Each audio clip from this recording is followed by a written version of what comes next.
The following segments are pre-recorded and sponsored by Longworth Productions. A report from Congress on Triad Today.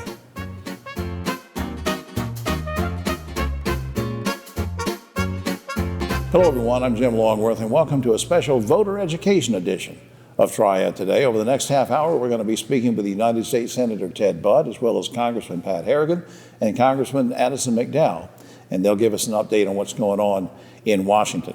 Before we do that, though, here's a few remarks from our good friend Todd Hall, CEO of Triad Federal Credit Union, who's helping to make this show possible. In this heightened political climate, it's especially important to find resources that separate the noise from the news, a resource that focuses on what's going on in our government and how current and proposed initiatives might impact our communities. That's why Triad Federal Credit Union supports Triad Today and its commitment to voter education. I'm Todd Hall, President and CEO of Triad, and we hope you enjoy this special report from Congress. Thanks, Todd. When we come back, a conversation with Senator Ted Budd.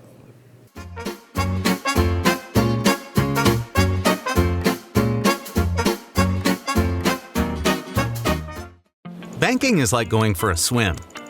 You don't need all the complicated stuff, but you don't want to feel exposed either.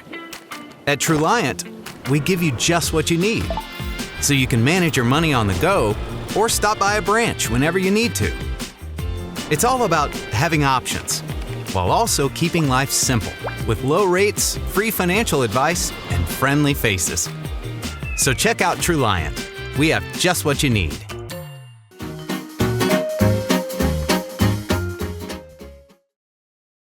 Back now in this special voter education edition of Triad Today, brought to you by the good folks at Triad Federal Credit Union.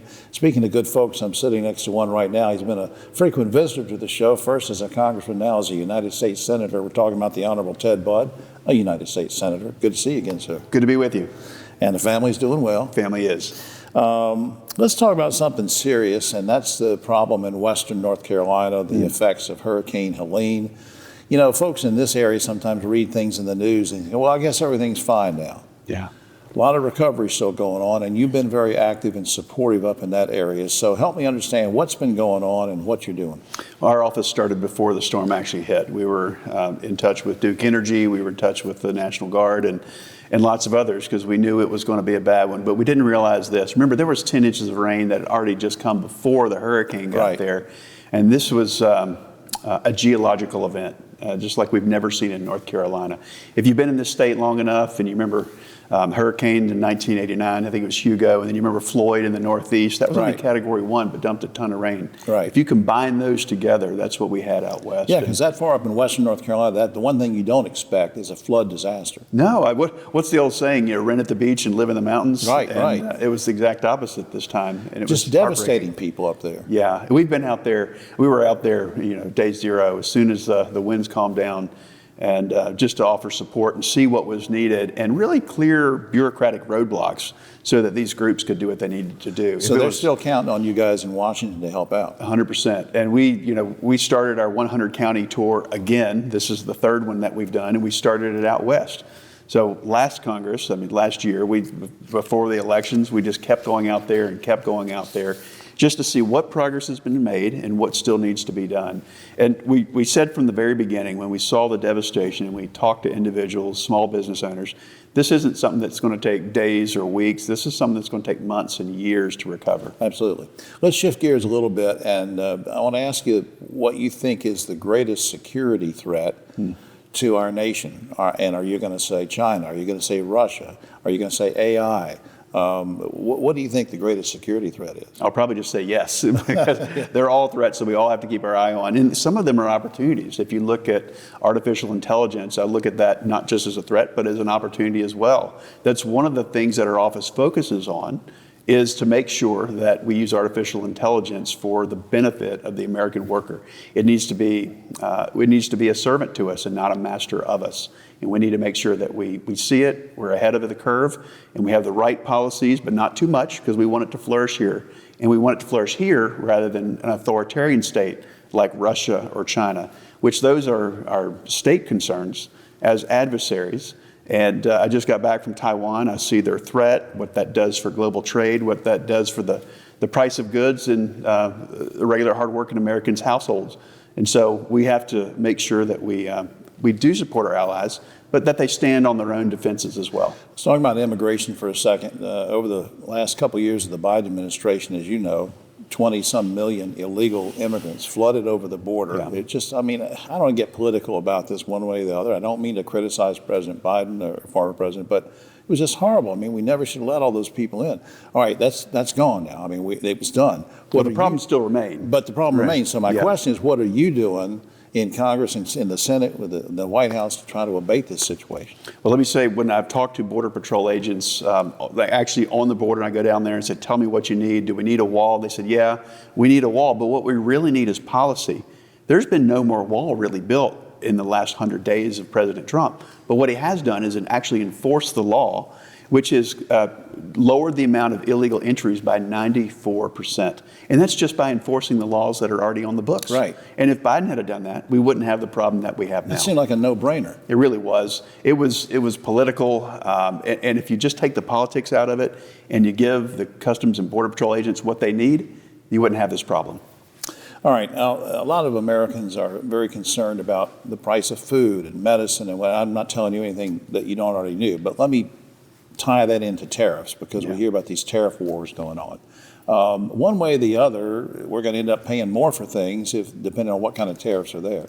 So how do you stand on tariffs? Well, tariffs are a tool to level the playing field. When I talk to individuals, whether they're a small business owner, a big business leader, or an individual, they understand what President Trump's trying to do and level the playing field.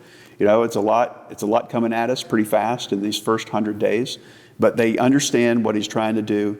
And if you actually see, the prices are actually, in many areas, are holding level or starting to come down. Some economists have said they would tick up, but when they got the results in last month, they actually went down just a little bit. But I think people are willing to pay a short-term price for the long-term economic health, not just for the world or for their country, but for themselves. They realize that they may have taken a bump or taken a hit on their 401k, and that's distressing. I get it. But for the long-term health of these retirees, I think what President Trump is doing is the right thing. And you're going to see market fluctuations, but ultimately, we're going to get back. We're going to make our country stronger again. But these are temporary disruptions to make us stronger and more competitive around the world. You sent me an email one day about something you were doing to provide support for families of substance abuse victims. Now, what is that all about, and what's the status of that? Well, if you've been, and we've talked since probably 2017 when I first came into office, it's been a major concern of mine. And we don't want families to not have the resources they need to deal with those that are addicted. So this is about providing resources for them so they don't have to go through this alone. Now, this is for people that want a little ray of hope and they say, oh, there's so much partisanism out there. This is not a partisan bill. This is bipartisan. This is one of those few areas where you can reach across the aisle and say, would you help me on this? And so there's a senator from New Mexico that I have worked together on this bill and introduced it together. So Democratic senator. This is a Democratic senator. I've heard people say, hey, what's Ted and what's the Senate doing to help farmers, and what are you guys doing to help veterans? I know there are two different demographics there, Sure. but I thought I would lump them together just because we've had so many things to talk about. How are you helping farmers? How are you helping veterans?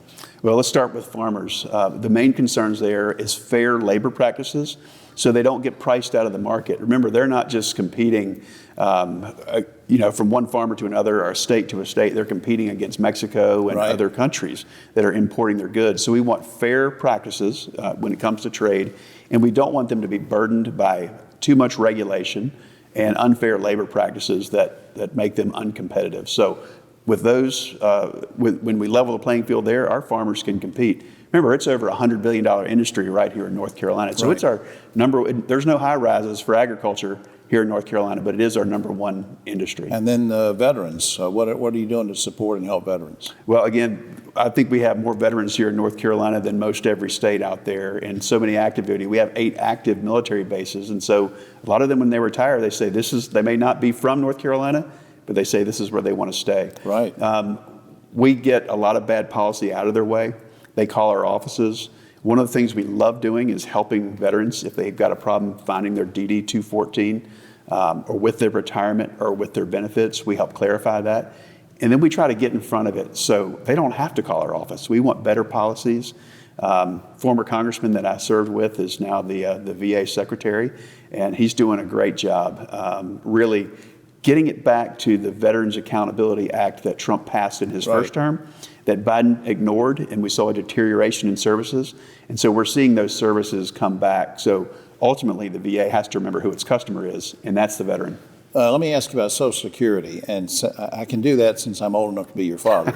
And but seriously, there a lot of us older folks are worried about Social Security because we keep hearing from Washington, "Hey, the folks in Washington are going to cut Social Security." What are you doing? I think that's a political threat, and when I know President Trump, I don't see that. I think he's caring for seniors, and all of these cuts that you see, they're not cuts on Social Security. They're things that we're doing to shore up our federal spending so that we have the money to pay for Social Security and to pay for Medicare and eventually Medicaid. You got to cut out the waste, fraud, and abuse, and you got to cut out unnecessary programs that don't serve us, that tend to get in the way economically of providing for those key services. We want to protect those key services, and that's what President Trump is working on, and that's what I'm supporting. We have a few seconds left. Just a personal question. Who or what sort of gave you the impetus to give your life to public service? How did that come about? Look, I've always been in the business of service, growing up in a family business that did janitorial and landscaping, or just helping your neighbor growing up on a farm in Davie County. So I sort of had that city world, and I had that agricultural world as well. And there's nothing more rewarding than helping your neighbor. Look, this is a tough job. It has a lot of tough days. You feel like you're getting your ribs kicked in. But at the same time, there is nothing more rewarding than being able to help people. And we get to help a lot of people. I get to help a lot of people in this job, and it's certainly rewarding. While North Carolina has me, I'm honored to be able to do it. Oh, we're glad we have you. And up on the screen, you can go to bud.senate.gov to keep up with all the different kinds of policy issues and legislation and things that the senator is up to. I certainly appreciate you taking time out of your busy schedule to be here. Thanks and for having me. Don't be a stranger. It's an absolute honor. Thank you so much. All right. We'll be right back after this.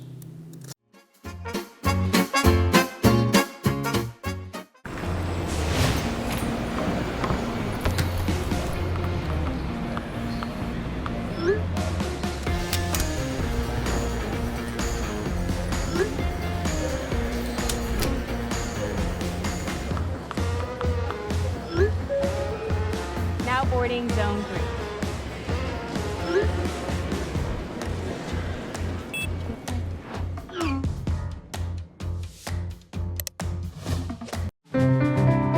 The world's brightest are Fulbrights, Goldwaters, McNairs, and Spartans. Prestigious doesn't have to be expensive. And we know you will make a difference wherever you go.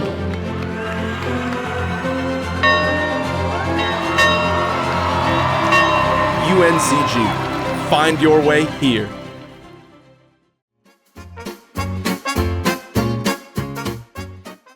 Back now on this special voter education edition of Triad Today. So glad you could stick with us. We are very honored to have this gentleman with us. He was here before as a candidate. Now he's here as a first-term congressman. We're talking, of course, about the Honorable Addison McDowell, representing the 6th Congressional District, which includes Guilford, Forsyth, Davie, Davidson, Rowan, and Cabarrus. Welcome back, sir. Good to be here, Jim. Thanks. Let's remind people, maybe if they didn't see you on the show before, haven't gone to your website yet, just a brief thing about where you grew up, what your parents did, that kind of thing. Yeah, so I grew up in Lexington, North Carolina. Went to North Davidson High School, and was raised by a dad that worked at the Baptist Children's Homes, and he was a pastor by trade, and left the pulpit to go work at the Baptist Children's Homes, and then found his way back. But grew up in a great house with 2 brothers, and just loved Davidson County where I grew up, and live now in Davie County with my wife and 2 daughters, and just that's the best thing about my life is that. Absolutely. You've been really supportive of trying to bring jobs back into North Carolina, you and President Trump as well. What's going on with that? Yeah, so I mean, we've seen announcements already that, like Merck is making a massive investment here. Schneider Electric is making a massive investment here. And so you're seeing this already. But this district was one that was hammered by NAFTA. You saw manufacturing jobs get up and walk away and they haven't come back. And so, thankfully we have a president now that's putting Main Street first. And we want to help them. We want to bring those jobs back, and that's what we're seeing as we tour the district. We're seeing, construction sites that are going to be massive employers of great paying jobs in this district. I'm so proud of that. Young people don't remember this, but it was 1992. An independent candidate, Ross Perot, warned that this was going to happen. He was absolutely right. He was chastised by both parties, but it turned out he was right. Now you guys are fixing it. Yeah. All right, earlier this year, you introduced a bill that would equip schools with fentanyl overdose prevention resources. What is that all about? And what's the status on that? Yeah, so it's working its way through the process now, but this is a bill that would make schools equipped, and it would train teachers to know how to use naloxone and Narcan, things that reverse deadly overdoses from things like fentanyl. And so that would provide that for schools. It would provide education for students and teachers, so that this is something we can think about, because it's obviously a problem. But Jim, my thing is, any bill that addresses this problem and does something to help, I don't care how small it is, we're going to do it. And so think about it like a 1,000-piece puzzle. This may be one piece, but I'll work on all 1,000 pieces. And this is kind of personal to you too. Absolutely, yeah. So I lost my little brother Luke to a fentanyl poisoning when he was 20 years old. This was 2017, and so really something that's personal for me, but it's personal for so many people. Jim, I hear everywhere I go, people come up to me and they're like, I had that happen to so-and-so, my daughter, son, relative, friend. Yeah. Everyone knows someone. And so I'm proud to be fighting for all of those people too. Absolutely. Now, you sent me an email one day about some things you're doing to support the Coast Guard, and I thought, well, no, I got to ask him about that. In what way? Sure. So the Coast Guard, if you think about it, the Coast Guard is our kind of next line of defense. When we think about securing the border, which we've done a lot of work to do, this is a billion-dollar industry, this drug trafficking industry. They're not going to stop. So if you look at the North and the South, which is our border with Canada and our border with Mexico, if we secure both of those, where are they going to come from next? And it's our ports. And so Miami is huge. Right. But all of our ports, our beaches, that's important. And our Coast Guard is tremendously underfunded. Right. And we've got to give them the tools that they need to stop this, because, yes, I represent a landlocked district, but that fentanyl that comes in through our ports makes its way to the 6th District. And so, we want to help them however we can. What are you and the administration doing to stop the flow of illegal immigrants? Because like 20 million came in the last couple of years under the previous administration. Well, I think it's giving ICE and Border Patrol the freedom to do their job. Obviously, we want to provide additional funding for the wall and make our borders secure. And also, hold people accountable, hold the Canadians accountable, hold the Mexican government accountable for saying, y'all are not doing anything to stop these people from coming here, and you need to do your part. Right. But I think you've seen an administration that is taking this seriously, and it's why we've seen such a massive drop in the number of people even trying to come here. I know this is not anything new to you, but because you've heard people tell you this over the last few months, but older people like myself, I'm in my 70s now, they're kind of afraid about this whole Social Security thing. Are you guys in Washington going to cut Social Security? No.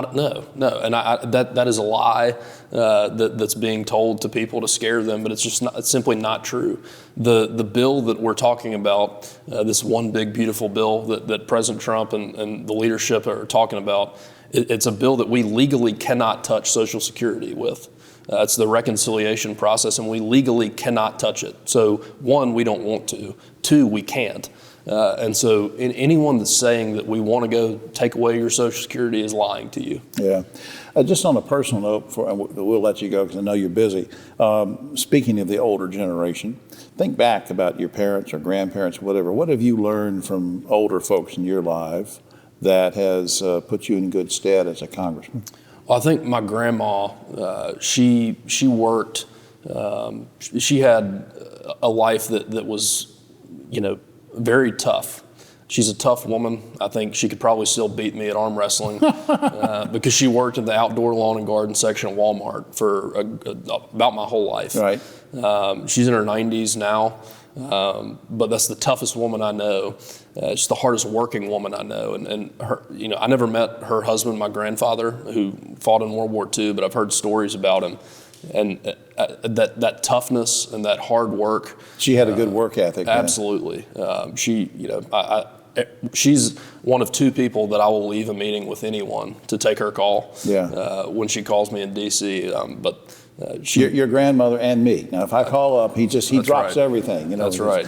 All right, look, up on screen, if you want to find out more about some of the issues going on, mcdowell.house.gov, please check that out. Congressman, I sure appreciate you doing this. Well, don't be a stranger and come back, will you? You got it, Jim. Thanks so much. All right. We'll be right back after this.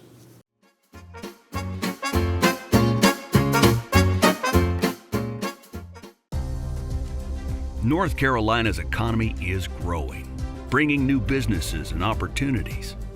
The need for electricity is growing too. At Duke Energy, we're meeting the challenge, providing even more electricity that's cleaner, reliable, and that stays affordable. We're getting out of coal and reinvesting in our communities with a diverse, balanced mix of energy sources and making targeted upgrades to the grid so that North Carolina can thrive in a smarter energy future. Hi, I'm Jim Longworth, reminding you to catch my column Longworth at Large and Yes Weekly every week. It's available throughout the Triad, or you can go online, yesweekly.com. Spartans are the teachers, artists, nurses, scientists, and leaders who build our communities. Back now on this special voter education edition of Triad Today, brought to you in part by the good folks at Triad, and I'm so glad to have this first-time visitor to the show. We tried to get him on before, and he's here now, the Honorable Pat Harrigan. He's, of course, first-term congressman, and he's representing a lot of counties: Catawba, Iredell, Lincoln, Yadkin, and part of Forsyth. He represents the 10th Congressional District. He's also a combat vet and a Bronze Star winner. Thanks for being here, sir. Jim, thanks for having me. This is your first appearance on the show, so very quickly, just let's remind people, let them know about your background. Where did you grow up? What did your parents do? Tell me.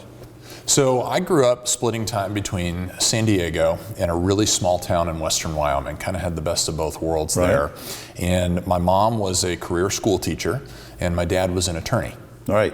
Now, why did you want to become a congressman? Did that bug hit you early on or what? No, hit me very late, actually. I came to North Carolina when I joined the Special Forces, was in the Army, had graduated from West Point, and had served in the infantry, had done a tour to Afghanistan, and wanted to sign up and joined and was selected for the Special Forces. That brought me to Fort Bragg in 2013, and I was actually planning on serving a career in the military, and ended up deciding not to do that for a variety of reasons. I had started a company with my wife, and we're in firearms manufacturing, and that was growing and growing very rapidly. We ended up purchasing a facility about an hour northwest of Charlotte over in Burke County. We dropped down roots in Hickory because we just had our first child. And there you go. And that's what brought us to Western North Carolina. Let me ask you, maybe this is a weird question, maybe not. How did your military service and training, or will it and can it, help you in doing your job as a congressman? Well, it certainly spurred my run for Congress because the spark was actually the fall of Afghanistan. And that, to me, was a terrible tragedy, not just for the United States of America, but also for the rest of the world. I genuinely believed that the way that we left Afghanistan and the very poor leadership that we showed in allowing that to happen actually condemned America to future conflict. And that spurred you on to want to run. Now, you introduced a bill earlier this year about lowering the cost of eggs, because that's, I mean, it's important for families. That's a staple of the diet. How does that go? Well, I think it went really well. Worked with the Democrat, Josh Riley, the other really tall guy in Congress. He's also a freshman. They call us the two giraffes, actually. We're the two tallest members of Congress. What are you, 6'5"? I'm 6'7". 6'7". Yeah, and so is he. Yeah. And, you know, we were just talking one night and said, you know what, how do we try to find a win-win-win here where we can reduce regulation? Overall, that's a good thing, right? We all know that government needs to have its regulations reduced. But how do we also lower egg prices and help farmers too? And we found out that there was an Obama-era regulation that actually caused 400 million eggs a year to get thrown out that didn't need to get thrown out. These are breaker eggs, so eggs that go into, you know, like salad dressing, that sort of a thing. They're going to get pasteurized. And without going into it too much, 400 million eggs, it's not a ton of eggs. There's 340 million people in the country. But pennies make dollars and dollars make millions is something that someone always told me, and never overlook the pennies. And if we can free up a little bit more supply for consumers to have the prices dropped for them, and we reduce the waste for farmers, that's a win-win-win across the board. What else are you working on? What things, any bills or anything you want people to know about? Well, we have a number of different pieces of legislation that we're working on, but one that's going to come out very shortly here is called the Real Estate Reciprocity Act. And I just fundamentally don't believe that if American citizens or American companies cannot purchase land in a foreign country, that citizens or companies from that foreign country should not be able to purchase land in ours. I got you. And that kind of follows President Trump's principle of reciprocity when it comes to trade. We're still going to allow that purchase to happen. We're just going to charge them a 50% tax in order to do it. And we're going to put them on a list to make sure that we don't have foreign adversaries that are purchasing land in and around our military bases. Very quickly, let me talk about the Social Security thing. Older folks like me, we're kind of worried. We think, well, are Pat and those guys going to cut Social Security? What's the deal? Yeah, my parents have asked me the same question too, and the answer is no, we're absolutely not. What our government is trying to do right now with President Trump's leadership and Congress working alongside of him is actually make these programs stronger. The way that we do that is we actually cut out the fraud, waste, and abuse, making sure people that are not entitled to these things, have not earned these benefits, are not actually collecting dollars from our government. That makes these programs more solvent long term. And so, no, there is zero appetite, and it will not happen. President Trump has been very clear about this. Social Security will not be touched for folks that have legitimately earned it. Let me ask, time's about to run out on this, so since you mentioned your parents, I'll ask you a personal question. Anything they taught you when you were growing up that has held you in good stead as you walk the halls of Congress? I think everything.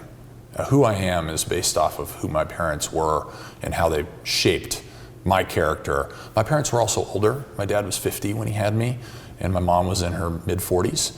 And I think I got to kind of grow up a little bit as an old soul. Because of that, even though I'm young, I'm 37, I kind of take a very ecclesiastical perspective to life. There's nothing new under the sun. And I think my dad has taught me a lot about patience and just making sure that we're not rushing ahead, rushing to judgment on things. And based on my military background too, where up in Congress, nobody's shooting at you, right? Nobody's dying. Right. We can all just kind of slow things down and be very intentional about what we accomplish for the betterment of the American people. Up on the screen, I want to show the folks, harrigan.house.gov. You can go to for all sorts of information and keep up, and I think you can even sign up for email updates and things from the Congressman. Well, Congressman, thanks for being here. It's been a real pleasure. Don't be a stranger. Jim, thanks for having me, and we'll be back anytime. All right. Thank you, so much. Well, that's it for this special voter education edition of Triad Today. Of course, we want to thank Senator Ted Budd and Congressman Pat Harrigan and Addison McDowell. We hope you will check out their websites, which we provided for you on screen. And also a special thanks to the good folks at True Lion Federal Credit Union, Todd Hall, Attica Simpson, all the great folks at True Lion for helping to make this show possible. For all of us here, I'm Jim Longworth. We'll see you next time.